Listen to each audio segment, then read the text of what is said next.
Thank you. Thank you very much for this long introduction.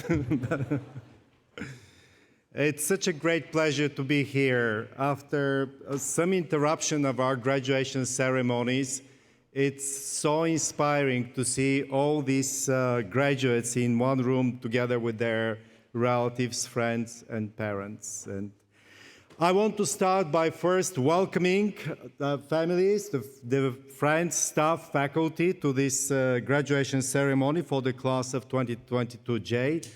And of course, I want to welcome all of you, our participants, our graduates. Today is the beginning and not the end of your relationship with INSEAD. You are the INSEAD of the future. Over the last 3 weekends, we had reunions here for the classes that graduate in 05, 06, 07, 11, 12, 10, 15, 16, and 17. And I can tell you that you are starting, it's the beginning of something that is magical, very powerful, and completely impossible to understand for anybody who has not graduated from INSEAD. So congratulations on entering this new relationship with INSEAD and your classmates. For the benefit of our guests and yours as well, I want to talk a little bit about INSEAD. What is INSEAD? What are the origins of the school? So INSEAD started here in this chateau in 1959 with the first class of 53 students. Actually, some of them are coming today for their 60th reunion because they graduated in 1960 and we are doing these reunions this year. The important thing about INSEAD is that it was, from the very beginning, a mission-driven school. Our founder, Georges Doriot, did not want only to create a business school in Europe, but he wanted to create a business school that promotes peace and prosperity. This was right after the Second World War, and for us, of course, for a long period of time, peace was taken for granted, but it was not anymore, and it was not at that time, because the European nations were fighting with each other for many centuries. So from day one, we had a very strong vision and very powerful vision to have a school that goes beyond just management education. For the next 60 plus years, the school innovated a lot and created a lot of new things. Besides creating the first MBA outside of North America, the first one-year MBA in the world, we created a lot of innovation in executive education, simulations. In 1967, we were one of the first business schools to start admitting women in our programs. In 2000, we opened a campus in Singapore, 2007, one in Abu Dhabi. Today, INSEAD is one of the biggest business schools in the world with footprint in Fontainebleau, Singapore, Abu Dhabi, and San Francisco.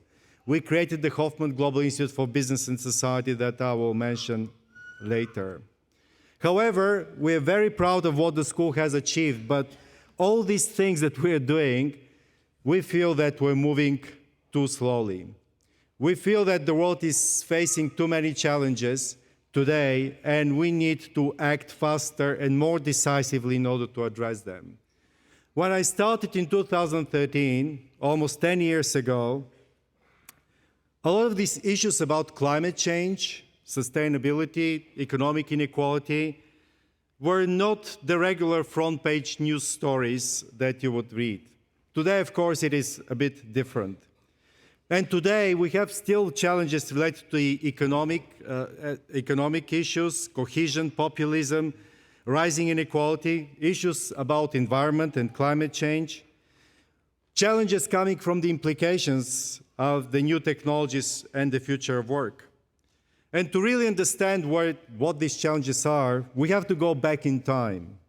2,000 years ago, the average person in the world did not enjoy high levels of consumption. Basic food, basic shelter, clothing, and the life expectancy was about 30 to 40 years in most of the places around the world. By 1800, a lot of this had remained mostly the same. There were very few minimal changes, with on average 9 out of the 10 people in this world living in extreme poverty. Today, life expectancy has doubled. The incomes have risen nearly 15 times since 1820. So we have had 200 years of economic growth, magical growth. We have phones, we fly in planes, people go to space, and so on. We are fascinated by these technologies and by the ascent of the human race. But in this fascination, very often we forget that every industrial revolution that we have witnessed had also undesirable byproducts. Environmental damage is pervasive. And more importantly, if you look at the first industrial revolution of the 19th century, it created conditions and problems that none of the existing social, economic, or political models could actually resolve. And thus liberal democracies, but also communist dictatorships and fascist regimes were born to deal with the issues driven by this revolution. In the 19th century, the British Army fought in 34 wars in South Africa, in New Zealand, in China, all over the world, because they need to fuel the industrialization. 1848, Marx and Engels wrote the Communist Manifesto because they were seeing the impact of this industrialization. And this manifesto paved the way for the very repressive regimes of the 20th century. In the 20th century, we saw, of course, 2 world wars, a Cold War, and all kinds of other issues. So let me quote actually from one of the, I think, the best thinkers of our time today, Yuval Harari, his third book, 21 Lessons. The challenge posed to humankind in the 21st century by infotech and biotech is arguably much bigger than the challenge posed in the previous era by steam engines, electricity, and railroads. We cannot afford failed models. So today I'm talking about this because we have to look forward and we have to anticipate the effects of the fourth industrial revolution. We have to think what are the byproducts that we want to eliminate so that we can enjoy this technological progress without the negative effects. And when we started in 2013 thinking about the mission of the school with my leadership team, with the board of INSEAD, I think that we started talking about business as a force for good. And we started talking about business as a force for good because we had to have some motivation to work in this business school. If business is not a force for good, then what are we doing here?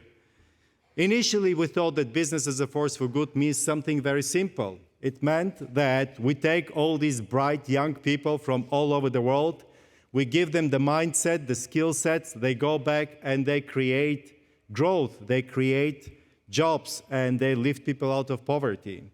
Unfortunately, this narrow interpretation of what we do was not sufficient. So today, since at least 2018, we have a much broader interpretation of what it means to be a business as a force for good. It means that in the process of value creation for the company, we have to think what is the value that we create for the society and for the environment. There is an urgency to act today. We're creating imbalances between humans and nature, imbalances between rich and poor, imbalances between men and women still persist. We're creating imbalances between the current and the future generations. So we have to ask ourselves, do we want to be in the vanguard of dealing with this change, shaping the world, or do we want to be a bystander and watch how markets will determine the outcomes? In his book, Life 3.0, Max Tegmark, who is a professor of physics at MIT, wrote that it's a book about the artificial intelligence and the possible future paths for humankind. He actually wrote that it depends on us what the future will look like. If we leave it to market forces to determine the effects of artificial intelligence and all these new technologies on us, we may not like the outcome of all this. So we have to think about this. We want to act in order not to be a bystander. And it's not we, it's not an abstract somebody out there or somebody sitting here. It's actually you, it's everybody here in this room. All of you, all of us matter. So as you join the alumni community, I have a request for you. INSEAD is a business school for the world. We see it every single day in our rooms. We see it among our alumni community. So I must ask each one of you, how will you make INSEAD your own? How will you contribute to this mission to be a business as a force for good? We are a different school.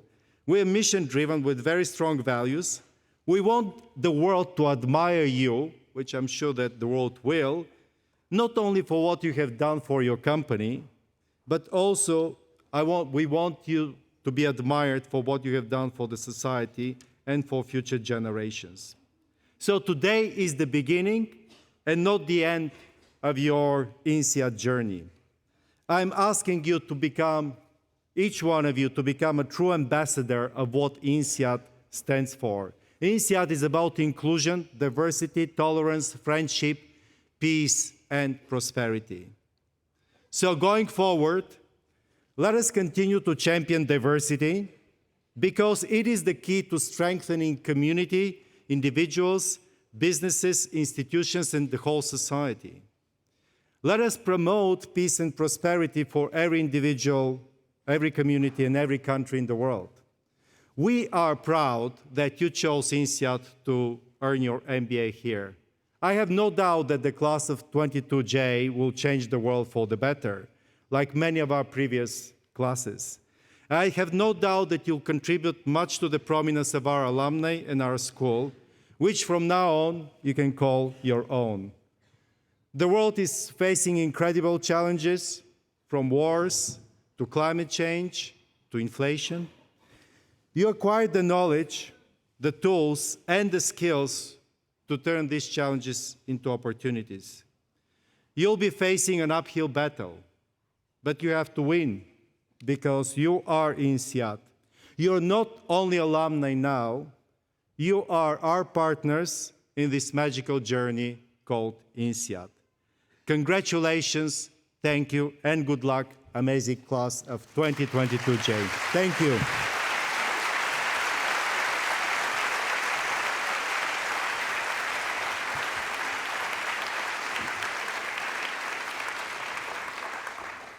Thank you very much, Ilian. It is now my honor to introduce you to your distinguished alumni speaker, Nabila Aguele, MBA'22J.